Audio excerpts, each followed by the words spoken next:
Student, ये आपके class 7th की सोशल की बुक है जिसका नाम है समाज के दृष्टिकोण। आज हम आपका पहला लेसन स्टार्ट करने जा रहे हैं और आपके लेसन का नाम है पृथ्वी की संरचना एवं स्थलाकृतियाँ, the earth structure and landforms.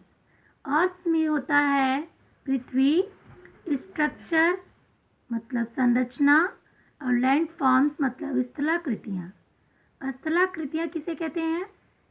स्थलाकृतियों में पहाड़, पर्वत, रेगिस्तान, पठार आदि आते हैं। लेसन में सबसे पहले पर्यावरण के बारे में हम जानेंगे कि पर्यावरण किसे कहते हैं। पर्यावरण दो शब्दों से मिलकर बना है, परिधन, आवरण। परि का अर्थ है चारों ओर से और आवरण का अर्थ होता है घेरे हुए, अर्थात वह आवरण जो हमें चारों ओर से घेरे हुए हो पर्यावरण कहलाता है। हमारे प्राकृतिक पर्यावरण के दो प्रकार के घटक या कारक हैं। पहला कारक है जैविक और दूसरा अजैविक। जैविक कारक में हमारे आसपास के जीव जंतु, पेड़ पौधे, सूक्ष्म जीव आदि आते हैं और अजैविक कारक में तापमान, प्रकाश, वायु, जल, मिट्टी, स्थलाकृतियाँ आदि आते हैं। हमारे चारों ओर प्रत्येक वस्तु प्रकृति की देन नहीं है, यानी कि जो हमारे चारों ओर सारी वस्तुएं हैं ये प्रकृति द्वारा नहीं है, मानव द्वारा भी रचित हैं। जैसे कि सड़क, पुल, इमारतें, विद्युत आदि मानव के द्वारा रचित हैं यानी बनाए गए हैं। वे हमारे जीवन को भी प्रभावित करती हैं। हम उन सामाजिक, आर्थिक, राजनैतिक एवं अन्य दशाओं द्वारा भी प्रभावित होते हैं जिनमें हम रहते हैं। ये सभी दशाएं एवं मानव निर्मित वस्तुएं भी हमारे पर्यावरण का एक हिस्सा है। अब हमारा नेक्स्ट टॉपिक है पर्यावरण में परिवर्तन। पर्यावरण में घटित होने वाले किसी भी परिवर्तन से जीवधारियों का जीवन प्रभावित होता है। पर्यावरण भी इसमें निवास करने वाले जीवधारियों की क्रियाओं से प्रभावित होता है। कहने का तात्पर्य ये है कि पर्यावरण में अगर कुछ भी घटित होता है तो उससे पृथ्वी पर रहने वाले सभी जीवधारियों के जीवन के ऊपर प्रभाव पड़ता है।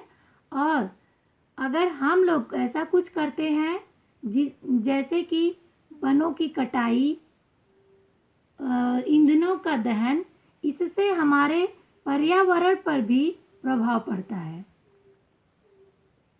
पर्यावरण में जो परिवर्तन हो रहा है उसका जिम्मेदार कौन है? उसके जिम्मेदार, उसके मुख्य कारण हम लोग हैं। हम लोग वृक्षों की लगातार कटाई कर रहे हैं, उससे हमारे प्रकृति में, पर्यावरण में परिवर्तन हो रहा है। इससे वायु में कार्बन डाइऑक्साइड की मात्रा बढ़ रही है और वायु में गैसों का जो संतुलन है वो लगातार बिगड़ता जा रहा है। इस प्रकार से हम हमारे प्राकृतिक पर्यावरण में लगातार परिवर्तन कर रहे हैं जिससे कि हमारा पर्यावरण परिवर्तित होता जा रहा है। तो बच्चों, आप भी एक संकल्प लें कि ज़्यादा से ज़्यादा वृक्ष लगाएं जिससे हमारा पर्यावरण परिवर्तित न हो। अगला टॉपिक है पृथ्वी में मंडल। पृथ्वी के स्थल व जल निकाय तथा पृथ्वी के चारों ओर की वायु की परत भी हमारे पर्यावरण का हिस्सा है। आप जानते हैं कि पृथ्वी को 3 कटिबंधों या मंडलों में विभाजित किया जा सकता है। स्थल मंडल, चट्टानों का मंडल, जल मंडल, जल का मंडल एवं वायुमंडल, वायु का मंडल।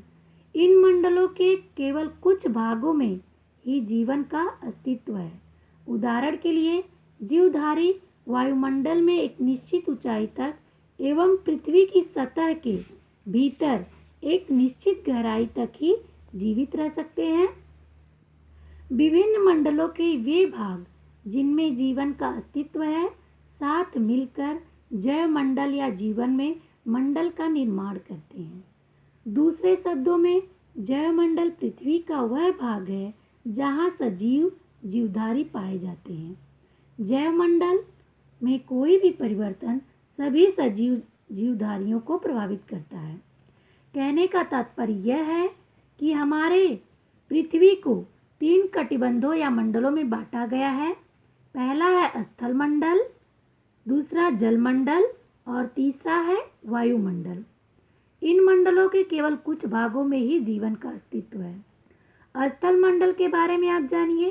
स्थल मंडल पृथ्वी की बाहरी परत जहाँ पर महाद्वीप स्थित हैं स्थल मंडल कहलाते हैं। पृथ्वी के लगभग 29% भाग पर स्थल है। और दूसरे नंबर जलमंडल है।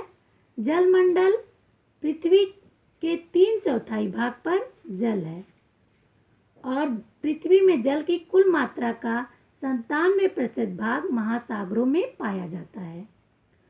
नंबर 3 पे है वायुमंडल। इस पृथ्वी में चारों तरफ से घेरे हुए वायु के आवरण को वायुमंडल कहते हैं। वायुमंडल में अलग अलग गैसों का मिश्रण होता है जो जैसे nitrogen, oxygen, argon, carbon dioxide आदि। हमने पृथ्वी के मंडल के बारे में पढ़ा और अब हम जैव मंडल के बारे में इस फिगर के माध्यम से आपको बताएंगे कि जैव मंडल क्या होता है। ये देखिए पिक्चर में दिखाया है स्थल मंडल, जल मंडल और ये वायुमंडल। ये तीनों को मिला के जैव मंडल का निर्माण करते हैं। जैव का मतलब होता है जीव और मंडल का अर्थ होता है जहाँ जीव निवास करते हैं। वायु में 15 किलोमीटर की ऊंचाई तक जीव निवास करते हैं और जल में यानी कि महासागरों और सागरों में 9 किलोमीटर की ऊंचाई तक। और स्थल खंड पे यानी कि स्थल में पौधों की जड़ों तक जीवों का वास रहता है।